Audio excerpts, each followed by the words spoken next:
What video would you like to see? One of the top requests is always, tell us more about how you balance your schedule as a mom who also runs a business. How do you do it all? That's what people say to me in real life too. How do you run a business and homeschool your kids and also cook meals and exercise and? Well, the short answer, and this is the really short answer, and you can stop watching after the video if this answers the question for you, but the short answer is that phrase, you can have anything, but you can't have everything.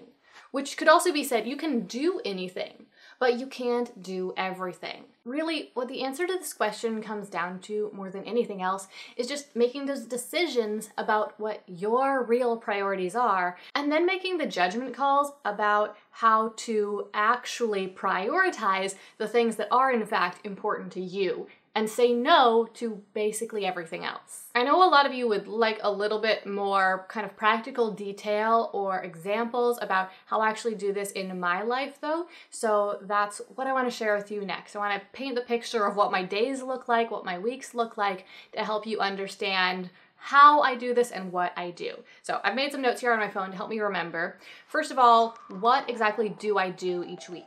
First of all, I run my business and I run my YouTube channel. I also homeschool my kids. I cook. I try to cook healthy meals every day. I also tidy my house, and I do some exercise, and I try to take care of myself. Now for me, this doesn't so much mean like pamper myself, but I want to make sure that I am physically taking care of myself so that I can have enough energy and be in a reasonably good mood so that I can take care of those around me and so that I am able to work on the projects that I want to do. And really what it comes down to is so that I can love others well. Those are the things that I do. We'll get more into that in a minute, but I also wanted to tell you a couple things that I don't do. One thing I don't do is I don't clean. So that might sound a little bit weird, but I pay for a cleaning service for my home. Let me explain that a little bit. I definitely used to, for a very long time, clean my own house. I did that when I had a smaller house that took less time to clean and I was making less money. At a certain point, as we've moved and moved and moved again, the houses that we were living in were big enough that they took a lot more time to clean. And so around that time, obviously that was also related to earning more money, so living in a bigger house, I realized that one way I could essentially buy more time, which is something you can't do that much, would be to pay someone to clean my house for me so that I didn't have to spend the time on that and I could have a little bit more room in my schedule. So I decided that that would be a priority in my budget to be able to afford to do that. And I think that that was a great decision. Obviously, it's not an option for everyone, but if it's something that could potentially fit into your budget, perhaps if you sacrifice something else, I would urge you to consider it because, like I said, there are very few ways you can actually buy time, but that is one of them. Another thing I don't do, as I alluded to earlier, is pamper myself. Things like getting my nails done, getting my hair done, getting a massage, all that sort of stuff. It's fun. I kind of like it, but I kind of really like it. But I realized that those things all take time, which means I have less time in my schedule, which can actually cause me to be more stressed. And even though they're fun and I enjoy them, they don't really add more joy to my life. They don't really increase my satisfaction with life. So basically, they don't really feed my soul. So I decided to prioritize the time and the money for things like eating healthy food and just having some quiet time and time to read my Bible and time to exercise, because I think that those are the things that really give me the most energy and the most joy and the most satisfaction with my life, which again, those are the things that enable me to love others better. So I mostly avoid the pampering type things. I do occasionally go get my hair done or every once in a while get my nails done or get a massage, but it's not a regular thing that's taking time in my schedule. And then one more thing I don't do is just watching TV or movies very much. I'll occasionally watch a movie, I'll certainly watch a few YouTube videos every week, but it's not taking up much time in my schedule. Now, I mentioned each of these things that I don't do, not at all to make you feel bad if you choose to do them, but I just want you to have a realistic picture of what I am fitting in and what I'm not. Because if you saw the list of the things I am fitting in, and then you just assumed that that was in addition to watching a couple hours of TV every night and getting my hair done every other week or something like that, then the mystery of my life and how I fit everything in would be quite a mystery. So I just want you to understand what I'm doing, what I'm not, and some ways in which I'm saving some time. So next, I want to share with you two important principles that help me to balance my life and my work and get everything done that I want to get done. And then I want to walk you through my typical daily schedule. The first principle I mentioned earlier on, it's know your priorities. You can do anything, but you can't do everything. So here's the thing. If you try to fit everything into your schedule that society says you should, or even just everything that seems normal to do, then you're not going to have the time to do the things that are really important to you, and you'll feel like you don't have enough time. And that's why it is so important to know your true priorities so that you can give them time and space in your schedule, give them the energy and attention that you want to, and then let other things fill in the cracks. Because if you just do what everyone else says is normal, what you see everyone else doing, then you're not going to have time for those things. The second principle is to keep each activity as simple as possible. This is important and helps so much because things that are simple tend to take less time and energy. And so if you can keep each activity as simple as possible so that you still get the benefits or the results from it that you want, but it's taking up less time and energy, then you'll be able to fit more things in your schedule and or have more white space, more relaxation, less stress in your schedule. So let me give you a few examples of what this looks like in my life. First of all, with work. Obviously, a lot of people work 40 plus hours a week, but I strive to work just about 20 hours a week because that gets me the results I want, but in a way that doesn't take up too much of my time and energy. Now, I know that that's not possible for everyone, but let me kind of share with you the backstory of this.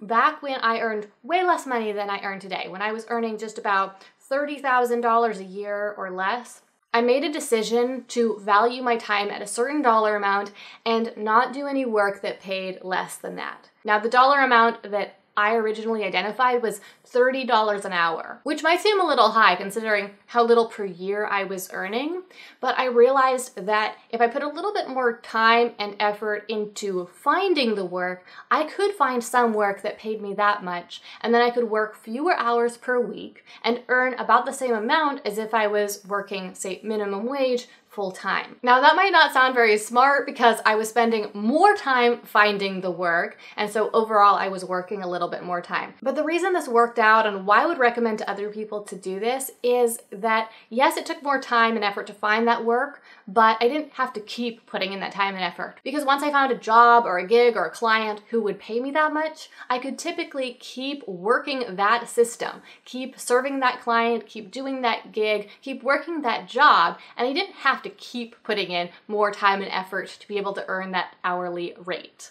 Obviously, over time, I've been able to increase that rate that I see my time as worth. And that's because I've continued to prioritize finding work that pays higher and improving my skills so that I am worth more per hour rather than prioritizing earning possibly a little bit more money now by just taking the work that is easier to find.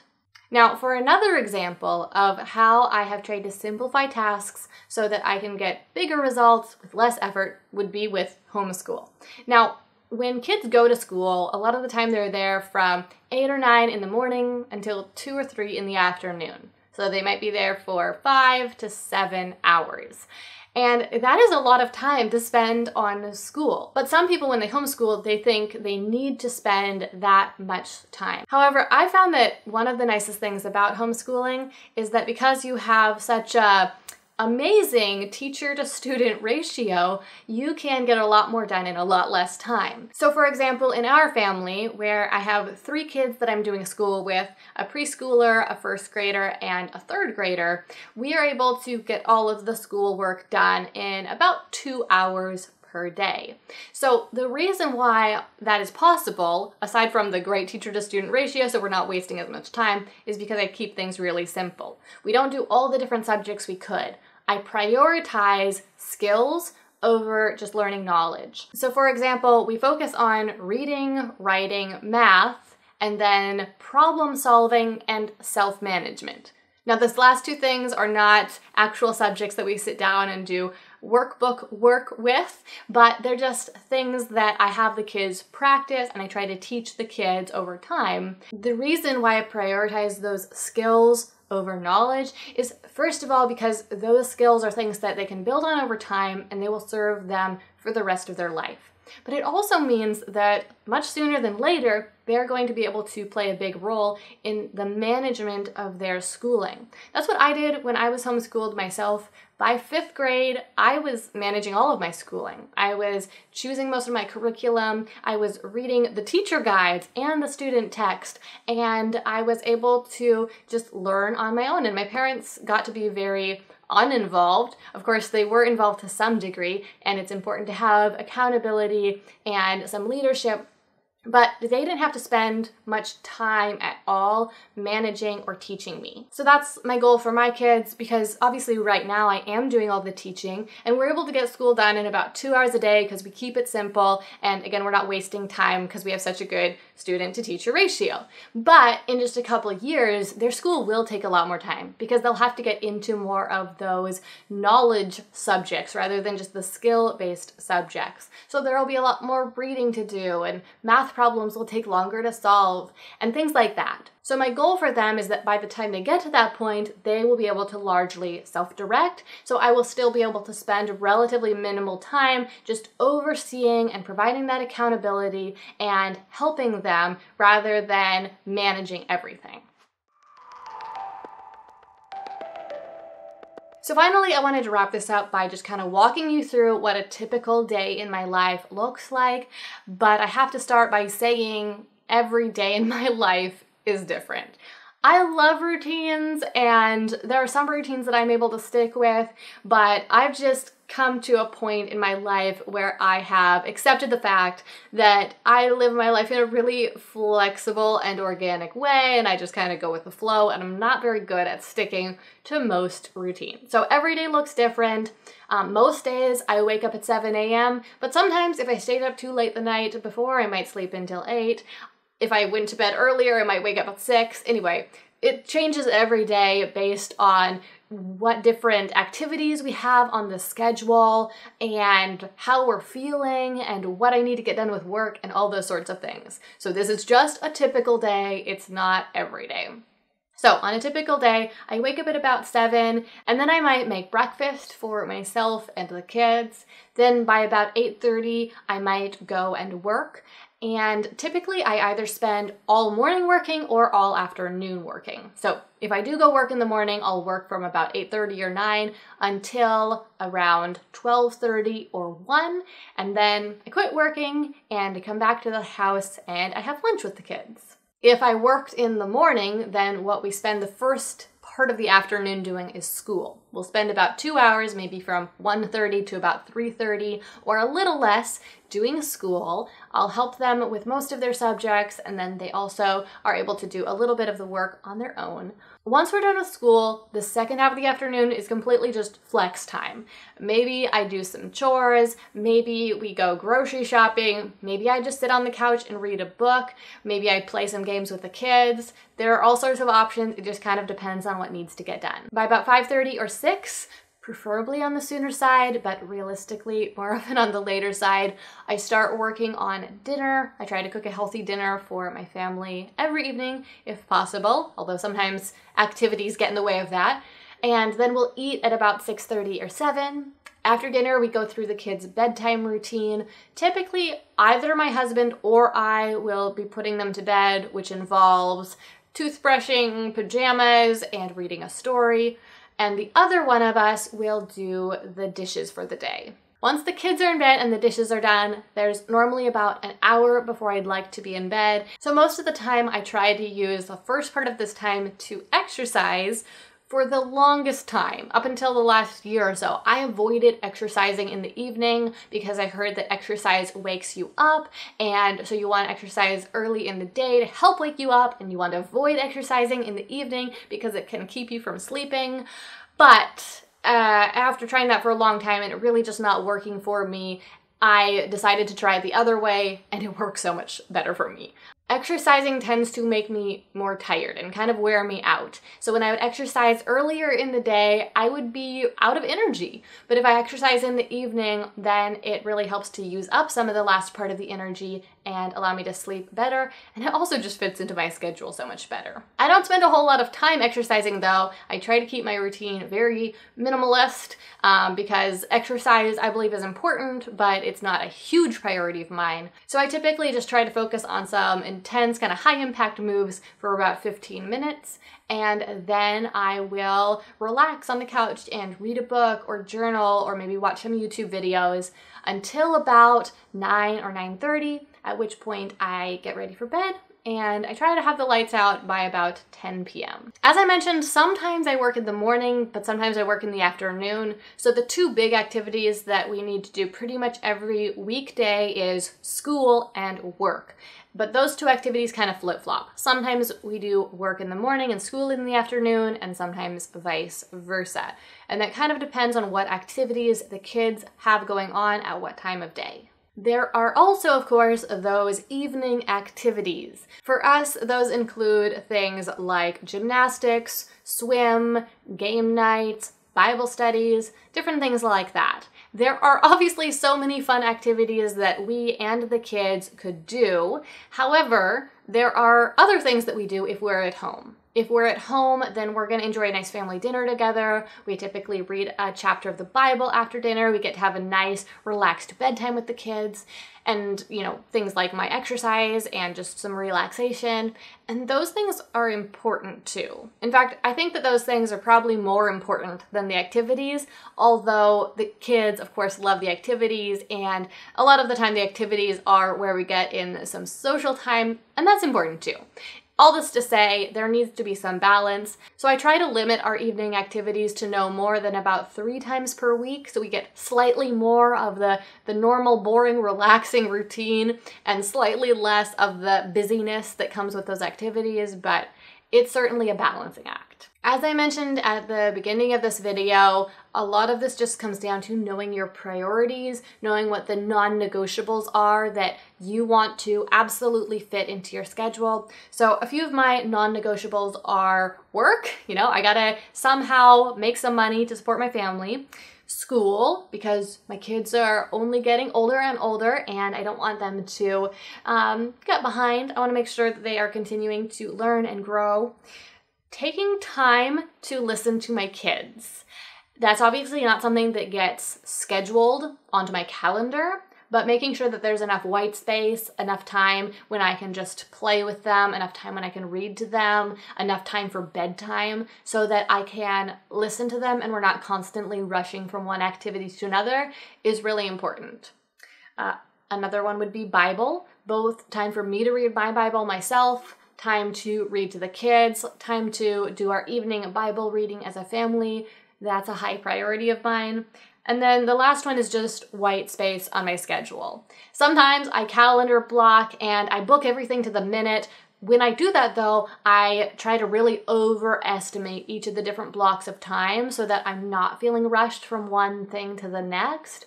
But however you do it, I would just, at least for me, I find it really important that there's breathing room so that I don't end up feeling stressed. I'm curious to know what some of your non-negotiables and top priorities are, and I also think it would be a really good thing for you to think about for at least a couple minutes right now. Leave me a comment down below the video. This is your homework assignment to keep you accountable, to make sure that you actually get something out of this video, not just be entertained. Think about what your top priorities are, what those non-negotiable things are that you want to do every day. They're the most important things to you, and tell me in the comments down below. If you have any ideas, thoughts, or input about other videos on this similar topic of work-life balance, how to run a business as a mom, how to balance it all, how to schedule, that sort of thing. Let me know what videos you would like to see, because it seems like you guys are really interested in that topic, but sometimes I struggle with coming up with very specific video ideas rather than just this general kind of catch-all how I do it all, but don't really type video. So let me know your video ideas down below as well. That'd be super helpful. What's coming up here on my channel next week is a video all about how to go from $0 to $100,000 of income in 2022. If right now you're thinking about starting your own business and you're wondering, how do I get from 0 to earning 6 figures with that? Or maybe right now you're just working a job, but you would love to greatly increase your income, then be sure to tune in next week for that video. I'm going to be going through the whole process, kind of the different phases you need to go through to reach that milestone. Make sure you're subscribed and you've got notifications on so you don't miss that video. Thank you so much for watching all the way to the end of the video. I love you. I hope you're having an amazing week, and I'll see you next time.